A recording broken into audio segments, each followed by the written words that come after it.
Height, everything good?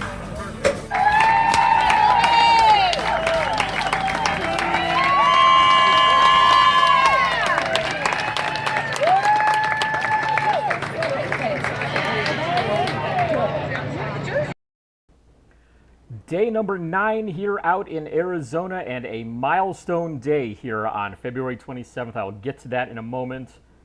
But I went out to the Brewers, to their morning practice, and to the game against the Royals.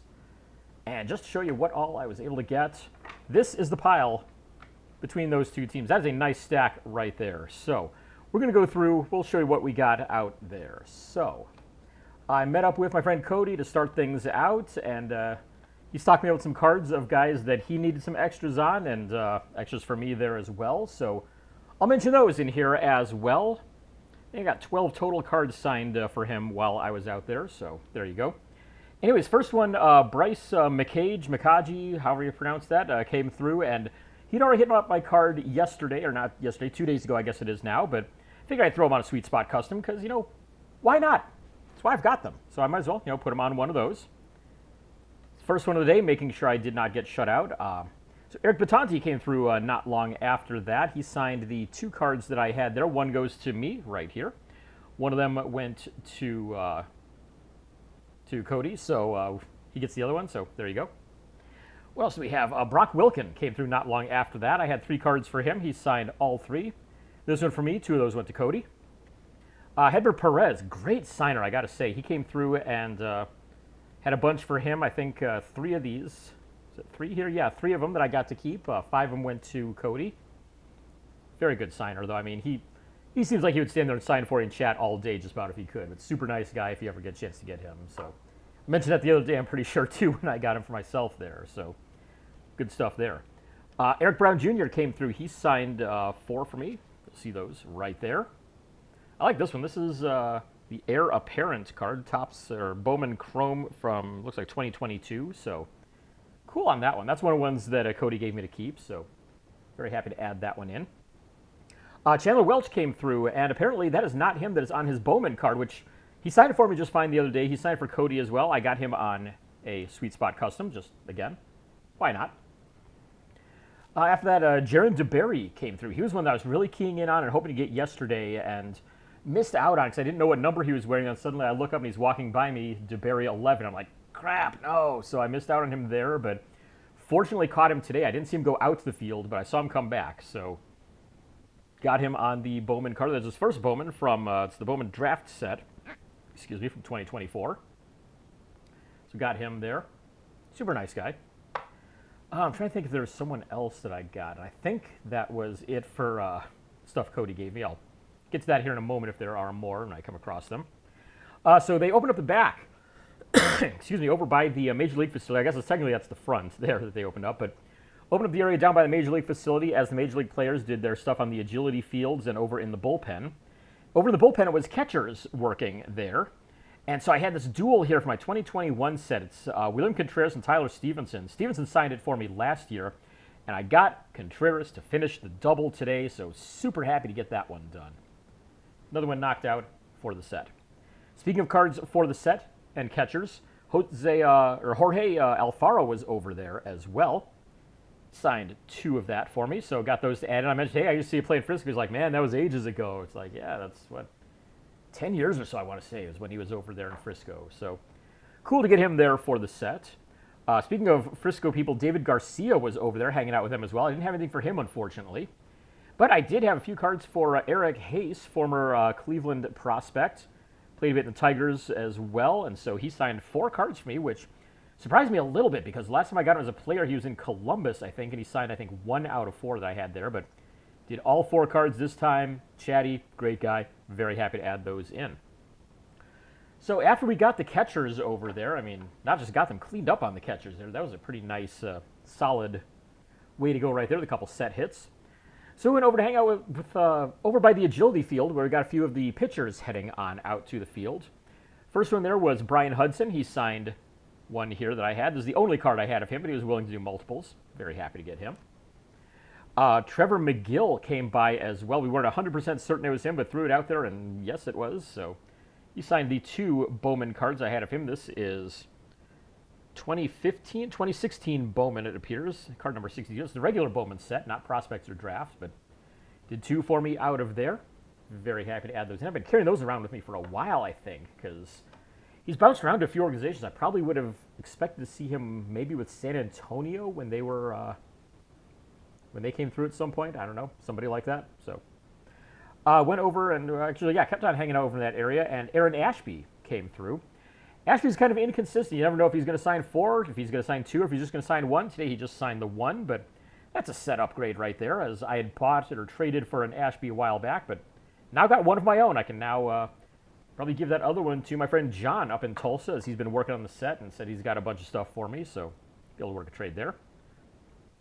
We got Daniel Giarte. That's the other one I forgot about. So Giarte came through over near the batting cage and signed, I think it was 3 per, which kind of surprises us because apparently he's been signing everything. I mean, I got him on, I think, 3 yesterday, and so Cody gave me some extras that he had there. I think I had 6 total. He did 3 there, and then went and did 3 over by the spot where all the pitchers were coming out, and so 4 of them went to Cody, 2 of them go to me.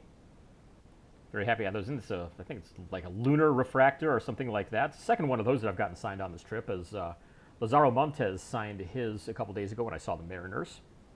But yeah, 2 more out of Giarte and 4 that went over to Cody. We saw Tyler J come through next, and he was super great, super nice. He signed, let's see here, was this, 4 cards total that I had of him, including the Bowman Chrome right there. Kept on hanging out there for a while. Tyler Alexander came through. Got to talk a little TCU there, because I said, hey, I saw you out at the alumni softball game, I think it was, they had back a couple of months ago, and he signed the last card that I had of him there, so happy to get that one. Robert Gasser came through as well. Gasser signed the 2 cards that I had of him. Very willing to sign multiples, so happy to add those in as well. We caught Ethan Murray over there, too. Got this one signed. It's one of the Prism cards there from, looks like it's Triple E right there. But yeah, that was one that Cody just like, dude, I've got an extra, please go ahead and take this one. So got him. Chris Hook, pitching coach, came through earlier, kind of running through real quick, said, hey, I'll get you guys later. And when he came back, he did indeed sign 2 cards for me. And the last one I got was Jacob Mizurowski, and he came through as I was searching for his stuff there. I'm like, crap, where is it? And it turned out I was looking at my position players section instead of my pitchers, and so that's why I was not finding him easily. But finally dug it up, and he signed 1 for me there. I think he's always been a 1 per. He can be kind of tough about it, too, so I was kind of surprised he was as patient for me to find my cards as he was, but he did sign the 1 there.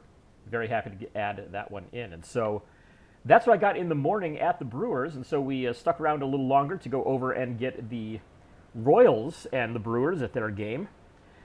So Cody went and decided to do the Brewers side because, well, both sides were kind of loaded up with people waiting there, but I had more Royals set guys that I needed than Brewers. I think there was 1 Brewers player in the starting lineup that I needed, whereas there were like at least 2 for the Royals, and I know one guy a little later on came in relief, which I'll get to here in a moment, but figured, all right, I'm going to try the Royals. We'll see what happens. And the first one out was their manager, Matt Quatraro, and he signed 3 cards I had for him from the duels there. Was that 98 tops? That is 97 tops, it appears there. Yeah, something like that. So 97 tops. He shares that with Alex Sanchez. I have not had a chance to ever get Sanchez, and I think I've got a couple more of these sitting at home, so I don't know that I'll ever complete the duel on those, but hey, you never know if Sanchez might pop up somewhere.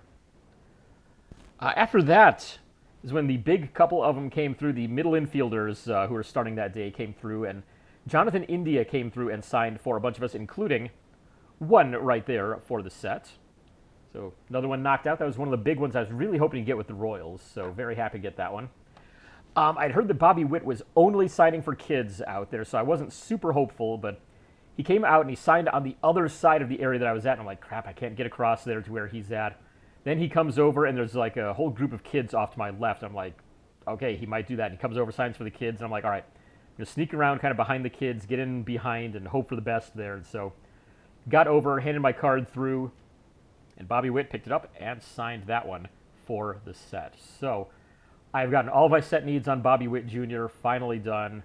Super nice guy. I mean, anytime somebody finishes number 2 in the MVP voting and is still signing autographs the next year, hell yeah. That's a great guy right there. I mean, Witt's always been great. He's clearly learned from his dad about how to handle the fans there because his dad was always great to us in Arlington as anytime he's done any Rangers alumni stuff. So super happy to get Bobby Witt there and finish off my set needs on him because not only did I get him on that one, I've got him on the in-action card that comes earlier in there, and I got that in-action one signed as well for my friend John up in Tulsa. So got that one done maybe a year, maybe 2 years ago, something like that. But been waiting forever to get this one done. Finally able to get the high number short print done there. So yeah, Bobby Witt Jr. added to the set.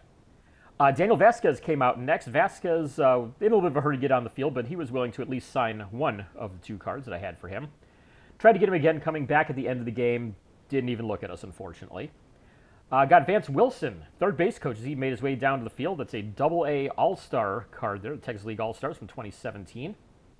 Picked up a set after the 2017 season, so I missed out on getting a lot of those guys, but gradually kind of chipping away at it. So Wilson adds to that set.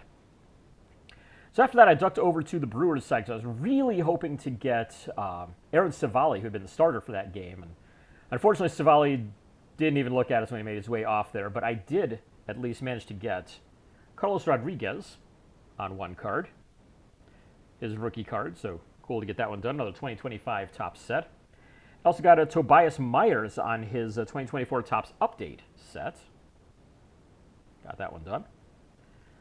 So after that, I went back over to the Royals side to try to get their guys as they came off the field, and ended up chatting with a few graphers out there. One of whom, he had just commented on something of mine from Instagram the other day, and he says, "Wait a second, are you DFW Grapher?" And I'm like, "Good God, people know me." I'm like, "Yeah." He's like, "Dude, yeah, I saw you on Instagram. I got you followed." So we got talking there and hanging out for a while and trying to get the Royals as they came off. So really cool to meet up with him and his friends out there and give them a little bit of advice on, places to see, places to avoid out here. They said, "Yeah, we're gonna go to Guardians Farm." I'm like, "No, don't waste your time on trying to get them inside at all." But yeah, so they said, "All right, yeah, we're gonna skip on that." I think they said they're gonna go to the D-backs instead. I'm like, there you go. That's the way to go because that is a great facility.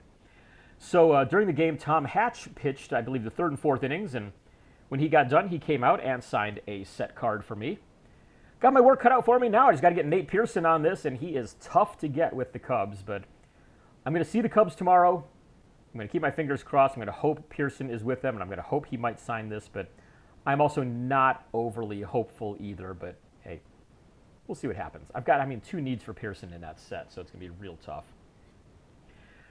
So Steven Cruz is a guy that I have tried several times during this whole trip out here. So went to the Royals game a couple days ago, and he pitched in that one, and when he came off at the end of the game, I'm calling out, trying to get him to sign. He just completely ignored everyone until somebody says, "Hey, good game." He's like, "Oh, yeah, thanks." But anytime I call out, "Would you sign, please?" He's, nothing. But like, all right, whatever. So I try him again as he's going out to the field. This time I tried. He completely ignored me, and once again, somebody says, like, "Hey, have a good game." He's like, "Yeah, thanks." And it's like, okay, dude, you can hear me clearly. Either that or I've become a ghost and not known it here at some point. But he comes off the field for something, ignores me again, goes back to the field, ignores me again. I was like, my God, will you just get this? I'm the only one calling out to you to sign, dude. And finally, after the game, as he's coming off, he signs for a couple kids and then comes over to where I'm at, signs my cards, and this one right here from Steven Cruz is number 500 for my trip. The goal that I set from the beginning was 500 across the whole thing. I am barely halfway into it. I've hit 500. I don't think I have any chance, really, of getting to 1,000 or anything like that, but another 100 or 200 more is not out of the question. I have, 1, 2, 3, 4, 5, 6 more days left to go. I'm going to have morning practices with the Rangers, 3 of them with the Angels, and 1 with Colorado. So it's a possibility. And, if I want to, if I can convince my wife for it, March 2nd, I might try Cincinnati inside. I've heard their inside is tough. Not as bad as Cleveland is, but still pretty tough. I might take my stuff in there, try it out, and see what happens. So there you go. Steven Cruz, number 500 for the set. So he did that one. And he signed my custom that I'd made a couple of years ago. He looked, he said, "That's an old picture." And I said, "Yeah, I made that one myself a couple of years ago there." So he thought that was pretty cool, at least. So post-game, we had, I think it was a total of 5 guys, maybe 6, we were really trying to key on the group there that I'd met and myself. And so we're all like, all right, Each of us is going to try to call out a different one, slow them down, get them to come over, and boy, that failed on us big time. So, yeah, the first three that came through just completely ignored us walking through. Fortunately, Luca Tresh came over, and I had called him over, and he got to a couple that are next to me, and then Austin Charles came over as well and started signing, and so I'm like, having to hold my book like, okay, fingers on this page. Have my Charles stuff. Okay, here comes Tresh. Flip back, and Tresh signed the loan card that I had left of him. He signed most of my stuff in AA the last couple of years. I got him on a whole bunch of Panini Prism stuff. Prism Draft, I believe, from, what year would this have been? Looks like 2022, 2021, somewhere around there for the Panini Draft. Got the 2022 Bowman Prospects, I believe. Yeah, Prospects 136 done here. Fun stuff there. And then, as I mentioned, Austin Charles was right there as well. He signed the 2 cards that I had of him. So 2 there out of Austin Charles. So we at least got 2 out of the 5 or 6 that we were really hoping for there. But, oh well, that worked out. And then made my way over to the far side, and Brewer Hicklin was there signing for Cody. And so he got Hicklin. Hicklin went over to talk to his family a little bit. And so waited till he was done with them, and he came over and said, hey, yeah, sorry about that. I'm like, dude, don't apologize. Family comes first, man. No problem. But he was super cool about it. And I asked him, hey, what's it like, playing against your former team? He's like, it's really weird going up against him. A lot of great guys over there. It's like, yep, that sounds about right. But Brewer Hicklin signed the 1 card that I had of him to finish out my day. That is 52 autographs for myself, 64 if you include the ones that I got for Cody. And that puts me at 505 autographs so far for this trip. And wow, God, it has been a whirlwind of a week, slightly over a week now. As we're on Thursday, I got here last Wednesday. It's been fun, though. And the crazy thing is I've still got so much more still ahead of me. So anybody wondering about the schedule that I've got set out for myself, tomorrow I'm going up to Surprise. I'm going to get the Rangers practice in the morning, then go over and get their game against the Cubs. Probably going to try to stick mostly to the Rangers throughout that day, but I'll carry my Cubs stuff with me just in case. After that, March 1st, my wife's going to be down here. She'll fly in tomorrow evening, actually. So on Saturday, we're going to go to Tempe, and we're going to see the A's play at the Angels. Get the Angels inside their facility in the morning, and then go out to see the Oakland A's. I'll probably try to stick to the Angels side for that one, because I've seen enough of the A's at this point. I mean, my God, this has just been... They've been kind of a beating. So we'll try and see what we can do with the A's in there, but mostly it's going to be the Angels. March 2nd, that's a Sunday. Like I said, I'm going to go and see the Brewers play at the Guardians. Might try the Reds in the morning. I'm not really sure just yet if we will or not, but, see what I can do inside, if anything. And if not, I can at least say that I tried them, because I'll be seeing them a little bit later on, but we'll get to that in a bit. March 3rd, that is Monday, I'm going to see the Rockies at the Angels. And then my wife flies back out, so that's why I picked the Angels for that game, because it's the closest team to the airport, so I could easily get her out to there, drop her off, and do that all after the game. March 4th, that is Tuesday, and I shall do so. March 4th, get it? Ha, ha, ha. I will do so up to the Salt River fields there to see Colorado do their practice in the morning, and then go for the Reds at the Rockies. I'm mostly going to be trying the Reds inside on that one, I think. Not really sure. I have not tried Salt River Fields yet. I've heard both good and bad things about graphing inside there, so we'll see what happens. I'm going to mostly be keying in on the Reds for that, since I have not seen them enough during this whole thing. The Reds and the Padres, I really didn't get enough of this trip, so Mariners too. But I've at least seen each of them at least once, though, by that point, so that's good. And finally, March 5th, my last day, I'm going to be going for the Angels in the morning once again. So the Angels 3 times in 5 days. And then we'll see the Dodgers play at the Angels. We're going to try mostly Dodgers that day, I think. And, yeah, we'll see what happens. That's all I can really do. Just, throw it out there and hope for the best. So that's what I have left here over the next few days on this trip. Thank you for tuning in once again here. And again, check out sportscollectorsdaily.com for all of your hobby news. All sorts of great stuff on there. Not just my weekly TTM article, but everything on there. So much great content on there. Go and check them out, sportscollectorsdaily.com. The TTM Cast podcast, I'm taking a couple weeks off from that. Go to ttmcast.com, sign up for that, subscribe, check it out. Go through some of our back episodes even. I mean, we've got 7 years, 6 full years, plus, a couple months of 2025 worth of content in there. So check it out, ttmcast.com. And finally, my website is dfwgrapher.com. You can see stuff that I've written in the past, everything that I collect, everything I've got up for trade, anything like that, it is all there, dfwgrapher.com. Once again, thank you for tuning in here. Hit the subscribe button down there somewhere below this video. You'll find it there, and you'll get notified every time that I post up a new video. And with that, hopefully we'll see you tomorrow, and if not tomorrow, then on Saturday probably is when I'll post up my next video.